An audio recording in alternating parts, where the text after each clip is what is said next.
Hello, welcome. We've got an intoxicating EMBN show of bikes and kit today on the EMBN. I said EMBN show twice. Hello, welcome. We've got an intoxicating EMBN show of bikes and kit today. How could it be otherwise with Martin Ashton with us? Hello. How are you, Steve? Excellent. Oh, great. Voice-activated e-bikes. Oh, yeah. I can't wait. I can't wait.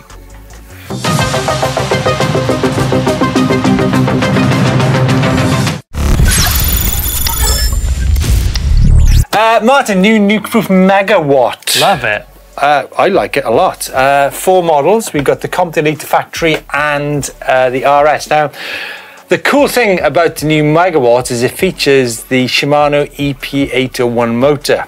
So EP801, we've been talking about it a lot recently. It features, or it can come with auto shift technology, which means you can... I'm excited about that. It's great. I've talked about it many times. There's been lots of, you guys have been saying, we don't need it, blah, blah, blah. But actually, it's great because people who are new to mountain biking, it gets the cadence up, gets you in the right gear without thinking. And when you're in technical terrain, then it does all the thinking for you. Megawatt, 630 or 503 watt-hour batteries. Prices from 5,399 to 7,999. So, would you ever choose that 503 battery? Yes, really? Yes, I would. Oh, okay. I would because, and I think that's an interesting point there, Mart, is that you go to some places, say Bike Park Wales or any bike park anywhere in the world for that matter. You do a run, you do some runs in the morning. You're gonna have a bacon roll. Yeah. And maybe if you're Louis, you'll have like a strawberry sundae and a coffee or a pizza and something like that. And then you replace the battery and you have another fresh afternoon with a full battery in the afternoon as well. So I think 500 watt-hour batteries, this is still a place for them. I disagree. I just always think more battery. Give me more. That's what I want. But I might be different. I might be different You're to most different, out there right. because You are my different. my bike does carry a lot of weight anyway, and me. So yeah, might be a different angle on it. Okay, right. Should we move on? This is a subject which I think you're bound to have something to say about it. I love it. Voice-activated eMTBs. Yes, this is the Utopia bike that has got ChatGPT built into it. No, I know you're a big... Which I love, which is brilliant, right? So basically, you can say to the bike, you know, what would I like to do here in Paris today? And it will just go. Basically, ChatGPT is a large language model neural network. So basically, it has been taught on trillions of bits of data from all sorts of sources, but including the whole of the internet. And basically, it will build you your schedule, then work through an API with like Strava or Google Maps, and it will create your route and just say, here we go, follow this route, and off you go. And I think it's just a little inkling, a beginning of how AI is going to drizzle into our mountain bike seamlessly. It's going to creep up on us. This is big for the future. Sounds silly now, but it won't do in 10 years' time. That was a whirlwind. That was... I love that shit. I love it. I love AI. I got 2 takeouts from what you just said then. Yeah. I was trying to keep up with you. It's a bit like listening to Eddie Izzard. I'm like, if you miss a split second, you're done. Bloody hell, I don't know if that's a compliment.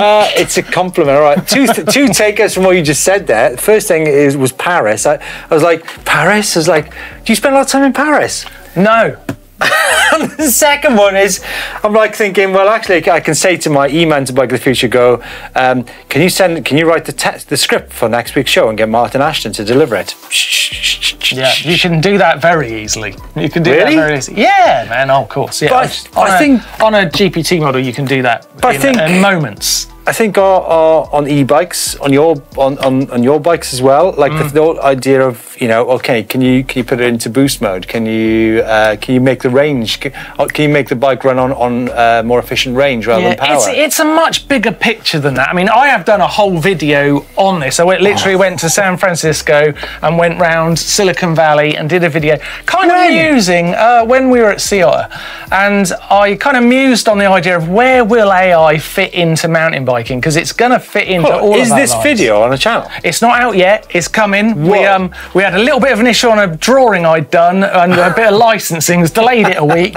Sorry about that, everybody in production. My bad. So it will be out in a week or so, and yeah, it basically talks about how will AI get into mountain biking, and I think it's going to come in ways we really haven't thought of yet. It's going to change how we use the mountain bike and how we interact with it, definitely. So that's going to happen in every part of life. Mountain biking will be no different.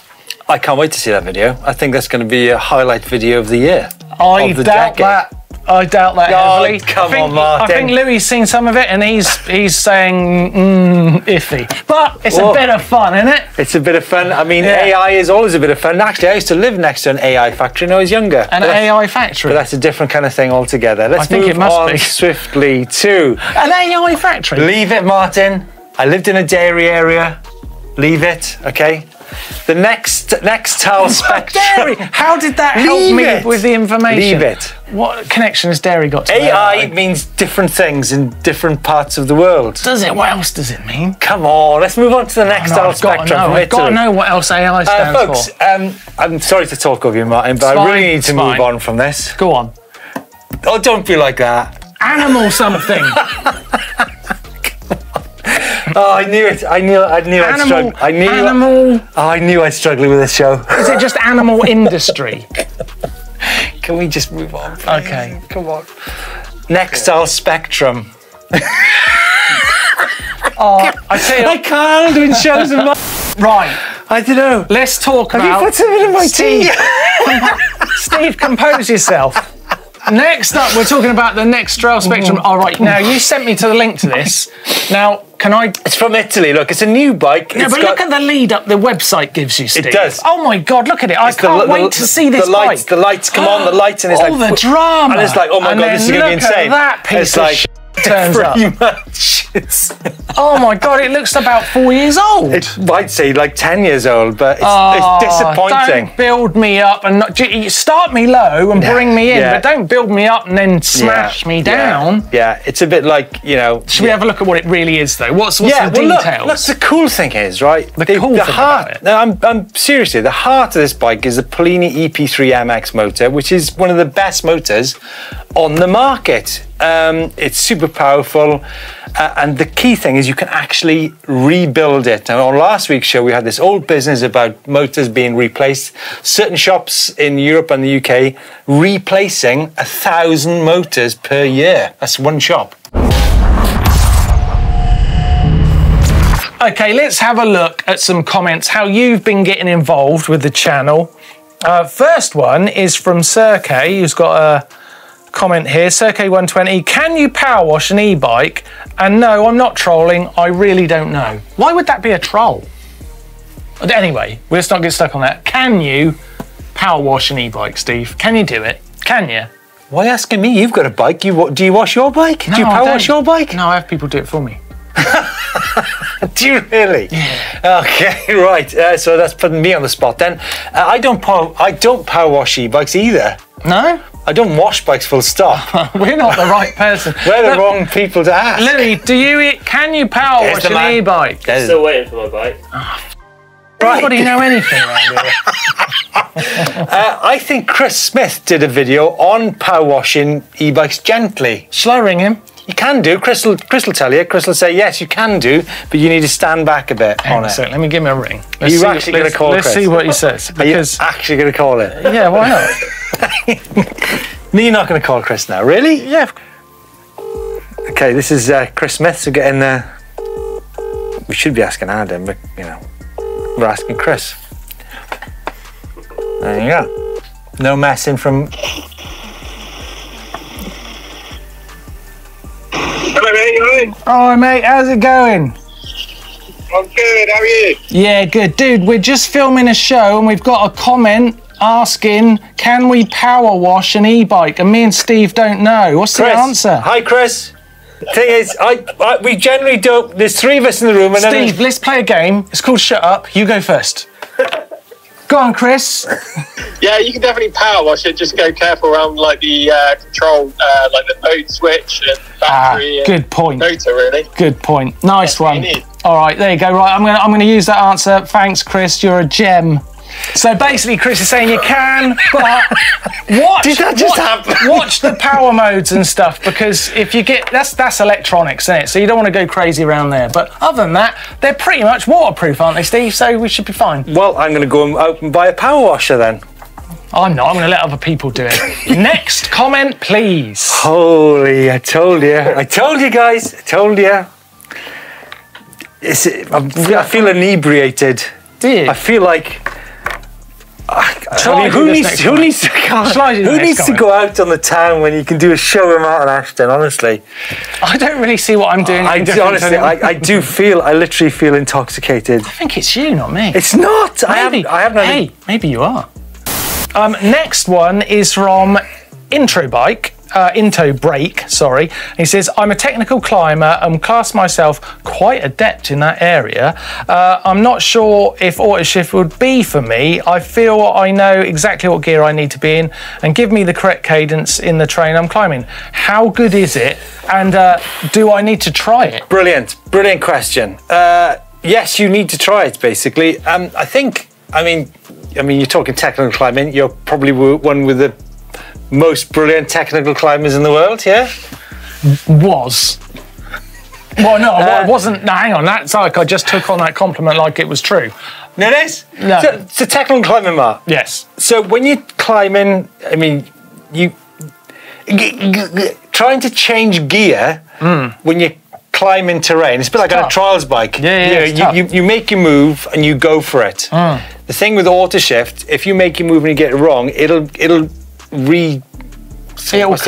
correct you, that's the right word. It corrects you and gets you in the right cadence so you can keep your momentum through the terrain. It's cool. And I've got one question about it. Is it noisy? Because if it's changing gears and helping you all the time, is it noisy? Is it changing gears when you don't expect it to? The thing is, right, high torque, high pedal pressure situations, which you'll get into in technical climbing, you're going to have that. Yeah. You're going to have that regardless. I mean, you know, I was recently on T-type SRAM, and they say that there's no noises or clunks when you're changing under torque.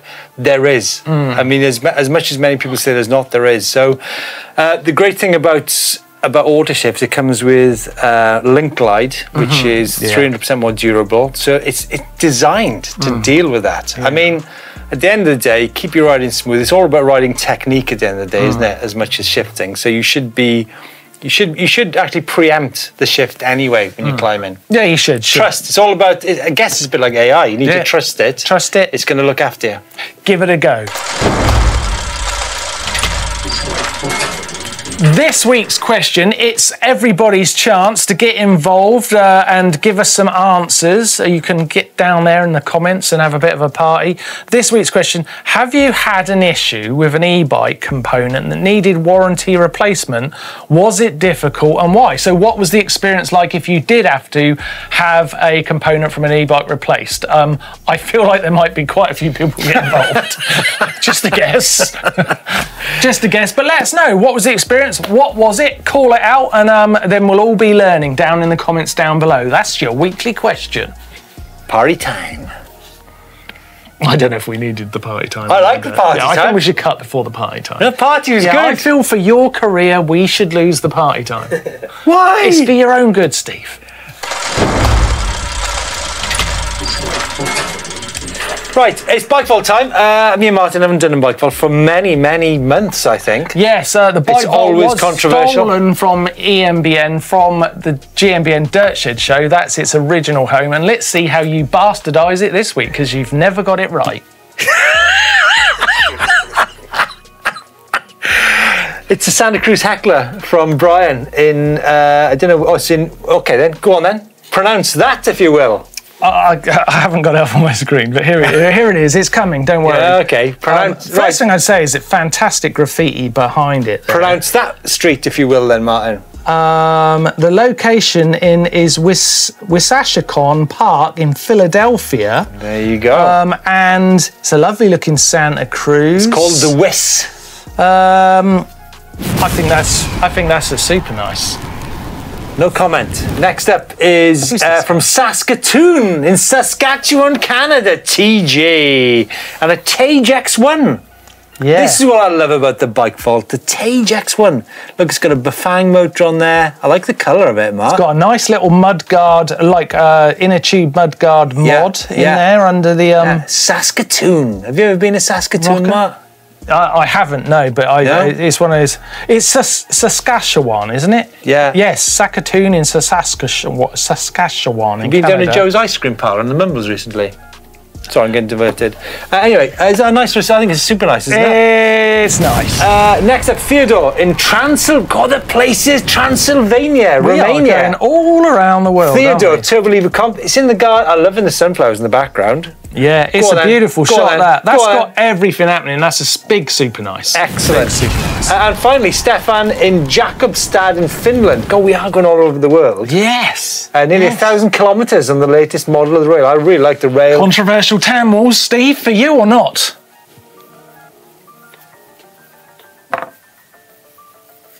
I don't know why this pause is happening.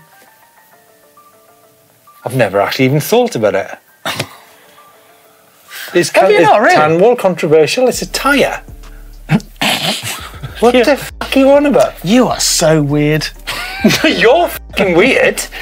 What's controversial about a tyre? Louis? Is it me or is it him? Louis, is it me or is it him? I like it on road bikes, yeah.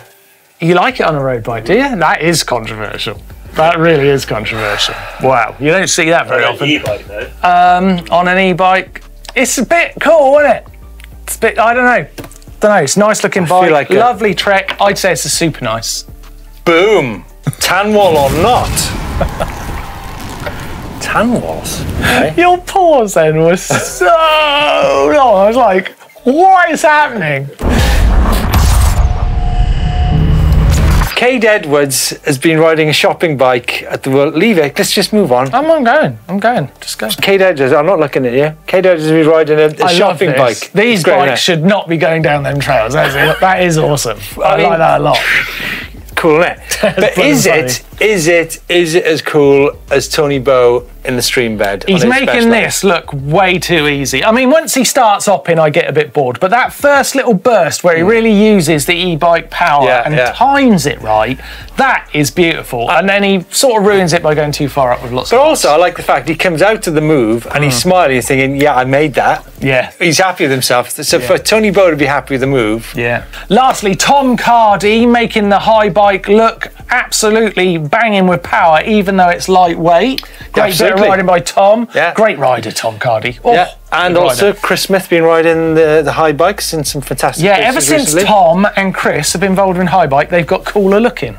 That's not a coincidence. Well, I mean, the like is a very cool bike. Because let's face it, Steve, they used to be bloody ugly.